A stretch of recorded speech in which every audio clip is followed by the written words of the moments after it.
उत्तर प्रदेश सरकार ने किसान पेंशन योजना में महत्वपूर्ण बदलावों का प्रस्ताव रखा है, जिससे छोटे किसानों को बढ़ी हुई पेंशन राशि मिल सकेगी।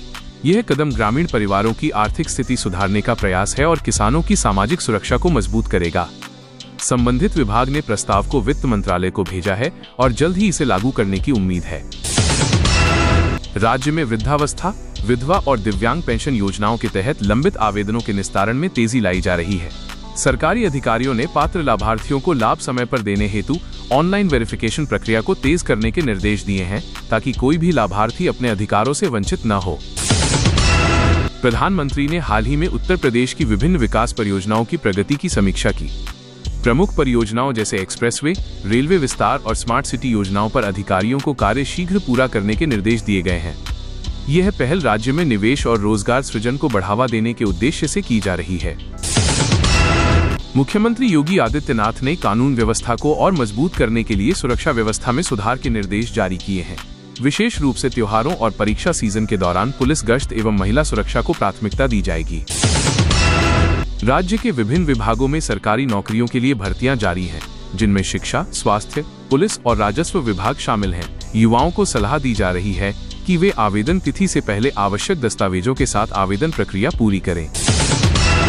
कानून व्यवस्था और सुरक्षा बलों के बलबूते को मजबूत करने के लिए होमगार्ड और पुलिस के रिक्त पदों पर नई भर्तियां होने जा रही हैं। प्रशिक्षण कार्यक्रमों में तकनीकी और शारीरिक दक्षता पर विशेष ध्यान दिया जाएगा। शैक्षणिक संस्थानों में सर्दी और परीक्षा सीजन के मद्देनजर नया अकादमिक कैलेंडर तैयार किया जा रहा है।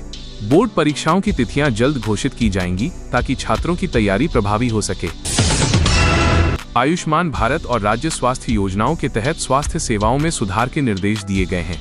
जिला अस्पतालों और प्राथमिक चिकित्सा केंद्रों में दवा और डॉक्टरों की उपलब्धता सुनिश्चित करने के लिए विशेष कदम उठाए जा रहे हैं। राज्य में सड़क, पुल और फ्लाईओवर निर्माण परियोजनाओं को तेजी से पूरा करने के प्रयास बढ़ाए गए हैं। यह पहल उद्योग, पर्यटन और व्यापार को बेहतर कनेक्टिविटी के माध्यम से बढ़ावा देने के लिए की जा रही है।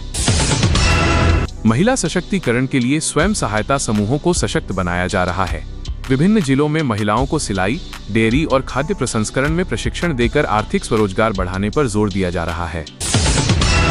उत्तर प्रदेश के मुख्यमंत्री योगी आदित्यनाथ ने पूरे राज्य में अवैध रूप से रहने वाले लोगों पर सख्त कार्रवाई के निर्देश दिए हैं। सरकार ने ये भी स्पष्ट किया है कि सभी जिलों में अस्थायी निरोध केंद्र बनाए जाएंगे, जहां पकड़े गए लोगों को पहचान की पुष्टि तक रखा जाएगा। अधिकारियों को आदेश मिला है कि किसी भी संदिग्ध व्यक्ति की जानकारी मिलते ही तुरंत जाँच की जाए और यदि कोई व्यक्ति बिना वैध पहचान के पाया जाता है तो उसके खिलाफ कानूनी कार्रवाई तुरंत शुरू की जाए। प्रशासन का कहना है कि ये कदम कानून व्यवस्था को मजबूत करने और समाज में सुरक्षा और संतुलन बनाए रखने के लिए आवश्यक है।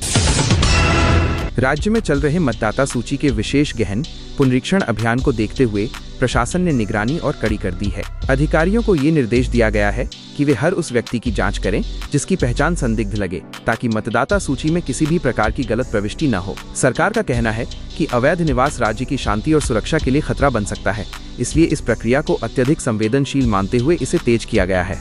प्रशासन इसे लोकतांत्रिक व्यवस्था को स्वच्छ और पारदर्शी रखने के लिए जरूरी कदम बता रहा है।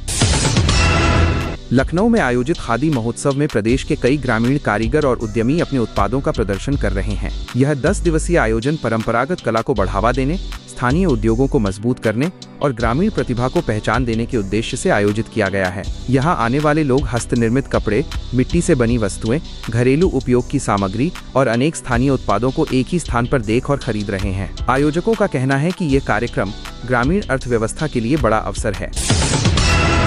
महोत्सव में कारीगरों को आधुनिक उपकरण और प्रशिक्षण भी दिया जा रहा है, ताकि वे अपने काम को और अधिक प्रभावी बना सकें। उन्हें नई तकनीक, डिजाइन और बाजार की बढ़ती जरूरतों के बारे में जानकारी दी जा रही है, जिससे वे अधिक गुणवत्तापूर्ण उत्पाद तैयार कर सकें। इन सुविधाओं से ग्रामीण कारीगरों को उत्पादन बढ़ाने, समय बचाने और अपने उत्पादों को बड़े बाजार तक पहुंचाने में मदद मिल रही है। यह प्रयास ग्रामीण उद्योगों को नई दिशा देने वाला माना जा रहा है।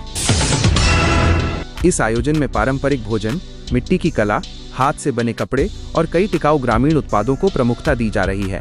कई महिला समूह और युवा उद्यमी भी यहां अपने क्षेत्र में बने उत्पादों को प्रदर्शित कर रहे हैं, जिससे उन्हें बड़ी संख्या में खरीदारों तक पहुंचने का अवसर मिल रहा है। इससे स्थानीय प्रतिभाओं को प्रोत्साहन मिल रहा है और ग्रामीण समुदायों में आत्मनिर्भरता की भावना मजबूत हो रही है। लोग इसे स्थानीय उद्योगों के विकास के लिए प्रेरणादायक कदम मान रहे हैं। उत्तर प्रदेश सरकार ने किसान परिवारों के लिए नई संशोधित किसान पेंशन योजना लागू कर दी है।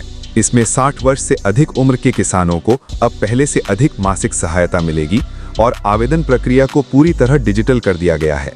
सरकार ने दावा किया है कि इस स्कीम से लगभग 45 लाख किसानों को लाभ मिलेगा।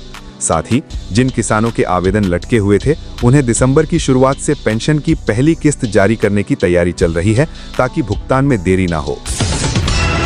यूपीपीएससी ने इस वर्ष की सबसे बड़ी सरकारी भर्ती अभियान की आधिकारिक घोषणा कर दी है। आयोग ने बताया कि लगभग 1.15 लाख पदों पर नियुक्तियों की प्रक्रिया अगले हफ्ते से शुरू की जाएगी। इस बार तकनीकी, स्वास्थ्य, राजस्व और शिक्षा विभागों में सबसे ज्यादा अवसर खोले गए हैं। परीक्षा प्रक्रिया को अधिक पारदर्शी बनाने के लिए ऑनलाइन वेरिफिकेशन और रिकॉर्डिंग सिस्टम जोड़ा गया है। आयोग ने युवाओं को सलाह दी है कि वे नए सिलेबस और पैटर्न को ध्यान से पढ़कर ही तैयारी शुरू करें। प्रधानमंत्री के 2 दिवसीय यूपी दौरे के दौरान वाराणसी और लखनऊ में कई बड़ी विकास परियोजनाओं का उद्घाटन किया गया। पीएम ने कहा कि अगले साल तक राज्य में स्मार्ट ट्रांसपोर्ट नेटवर्क को और मजबूत किया जाएगा। उन्होंने काशी में 5000 करोड़ की परियोजनाओं की शुरुआत की, जिसमें इलेक्ट्रिक बस कॉरिडोर और नया टूरिज्म रूट भी शामिल है।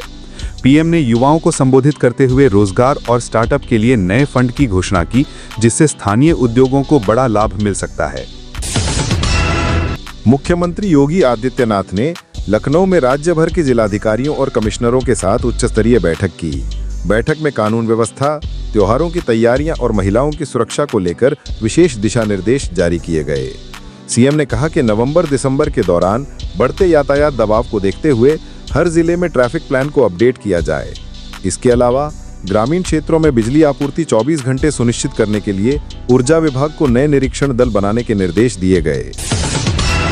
यूपी में किसानों के लिए इस बार गन्ना भुगतान प्रक्रिया को पहले से तेज बनाने के लिए नई डिजिटल ट्रैकिंग सिस्टम शुरू की गई है।